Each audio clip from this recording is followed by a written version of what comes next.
दोस्तों, शारदा माँ के लिए एक बार प्रेम से बोलो जय माता दी। दोस्तों, सीटेट एग्ज़ाम के लिए सेलेक्टेड क्वेश्चंस लिए गए हैं जो परीक्षा में बार बार पूछे जाते हैं।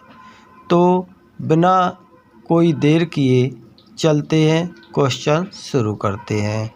क्वेश्चन नंबर 1 है, वर्ष 1576 में हल्दी घाटी के युद्ध में मुग़ल सेना का मुकाबला किससे हुआ था?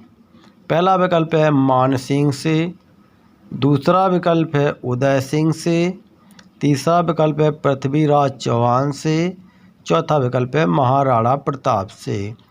दोस्तों, जो हल्दी घाटी का युद्ध हुआ था 1576 ईस्वी में, ये महाराणा प्रताप से मुग़ल सेना का मुकाबला हुआ था। इसका चौथा विकल्प सही है। Question number 2। क्वेश्चन नंबर 2 है, निम्नलिखित में से किसे कंप्यूटर विज्ञान का जनक के नाम से जाना जाता है? पहला विकल्प है पास्कल को, दूसरा विकल्प है चार्ल्स बेबेज को, तीसरा विकल्प है J.L. बेयर्ड को, चौथा विकल्प है कोबाल्ट को।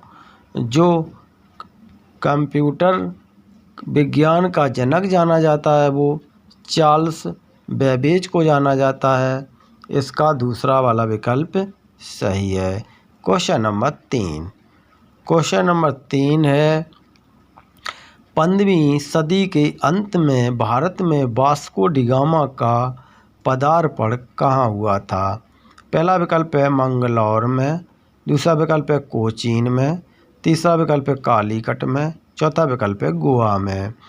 15वीं शताब्दी के जो अंत में वास्को डी गामा का आगमन हुआ था वो कालीकट के तट पर हुआ था। इसका तीसरा विकल्प सही है। Question number 4। क्वेश्चन नंबर 4 है, जिला न्यायाधीश की नियुक्ति कौन करता है?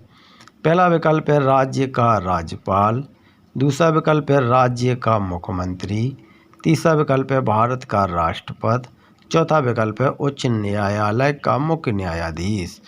जो जिला न्यायाधीश की नियुक्ति करता है वो राज्यपाल करता है। इसका पहला ही विकल्प सही है। Question number 5। क्वेश्चन नंबर 5 है, गुप्त शासकों में से किसने विक्रमादित्य की उपाधि धारण की थी? पहला विकल्प है समुद्रगुप्त ने, दूसरा विकल्प है चंद्रगुप्त द्वितीय ने, तीसरा विकल्प है स्कंदगुप्त ने, चौथा विकल्प है कुमारगुप्त ने। जो विक्रमादित्य की उपाधि धारण की थी ये चंद्रगुप्त द्वितीय ने की थी। इसका दूसरा विकल्प सही है। Question number 6। क्वेश्चन नंबर 6 है, नेताजी सुभाष चंद्र बोस द्वारा आज़ाद हिंद फौज का गठन कहाँ किया गया था? पहला विकल्प है टोक्यो में, दूसरा विकल्प है बीजिंग में, तीसरा विकल्प है रंगून में, चौथा विकल्प है सिंगापुर में। नेताजी सुभाष चंद्र बोस द्वारा जो आज़ाद हिंद फौज का गठन किया गया था वो सिंगापुर में किया गया था। इसका चौथा विकल्प सही है। Question number 7। क्वेश्चन नंबर 7 है, भारतीय संविधान में सम्मिलित मौलिक अधिकारों की संख्या कितनी है? पहला विकल्प है 7, दूसरा विकल्प है 8, तीसरा विकल्प है 6, चौथा विकल्प है 5। भारतीय संविधान में जो मौलिक अधिकारों की संख्या है वो है 6। इसका तीसरा विकल्प सही है। Question number 8। क्वेश्चन नंबर 8 है, भारतीय सैन्य अकादमी स्थित है? पहला विकल्प है देहरादून में, दूसरा विकल्प है माउंट आबू में, तीसरा विकल्प है हैदराबाद में, चौथा विकल्प है उधमपुर में। दोस्तों, भारतीय सैन्य अकादमी देहरादून में स्थित है। इसका पहला ही विकल्प सही है। Question number 9। क्वेश्चन नंबर 9 है, भारत के द्वारा पहला भूमिगत नाभिकीय परीक्षण किस वर्ष किया गया था? पहला विकल्प है वर्ष 1971 में, दूसरा विकल्प है वर्ष 1972 में, तीसरा विकल्प है वर्ष 1973 में, चौथा विकल्प है वर्ष 1974 में। भारत में जो पहला नाभिकीय परीक्षण किया गया था वो वर्ष 1974 में किया गया। इसका चौथा विकल्प सही है। Question number 10। क्वेश्चन नंबर 10 है, किस धर्म में तीर्थकर के नाम से 24 महान आचार्य हैं? पहला विकल्प है सिख धर्म, दूसरा विकल्प है हिंदू धर्म, तीसरा विकल्प है जैन धर्म, चौथा विकल्प है बौद्ध धर्म। जो 24 तीर्थकर के नाम से महान आचार्य हुए हैं वो जैन धर्म हुए हैं। इसका तीसरा विकल्प सही है। Question number 11। क्वेश्चन नंबर 11 है, गौतम बुद्ध ने अपना पहला प्रवचन कहाँ दिया था? पहला विकल्प है प्रयागराज में, दूसरा विकल्प है बनारस में, तीसरा विकल्प है लुम्बिनी में, चौथा विकल्प है सारनाथ में। गौतम बुद्ध ने जो अपना पहला प्रवचन दिया था वो सारनाथ में दिया था। इसका चौथा विकल्प सही है। Question number 12। क्वेश्चन नंबर 12 है, इनमें से अंतिम मौर्य शासक कौन था? पहला विकल्प है सम्राट अशोक, दूसरा विकल्प है बिंदुसार, तीसरा विकल्प है देवबर्मन, चौथा विकल्प है बृहद्रथ। जो अंतिम मौर्य शासक था वो बृहद्रथ था। इसका चौथा विकल्प सही है। Question number 13।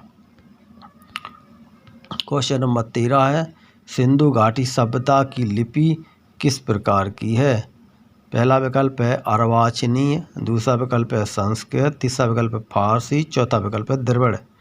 सिंधु घाटी सभ्यता की जो लिपि है वो अर्वाचीनीय है। इसका पहला ही विकल्प सही है। Question number 14।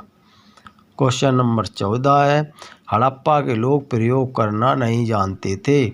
पहला विकल्प है सोने का, दूसरा विकल्प है चांदी का, तीसरा विकल्प है लोहे का, चौथा विकल्प है कांसे का। हड़प्पा के लोग प्रयोग करना नहीं जानते थे लोहे का। इसका तीसरा विकल्प सही है। Question number 15।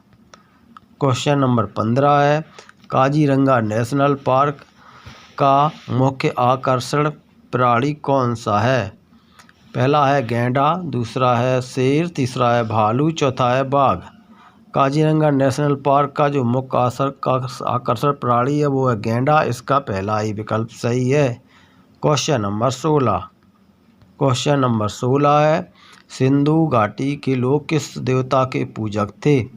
पहला विकल्प है पशुपति, दूसरा विकल्प है वरुण, तीसरा विकल्प है अग्नि, चौथा विकल्प है शिव। सिंधु घाटी सभ्यता के लोग पशुपति के पूजक थे। इसका पहला ही विकल्प सही है। Question number 17।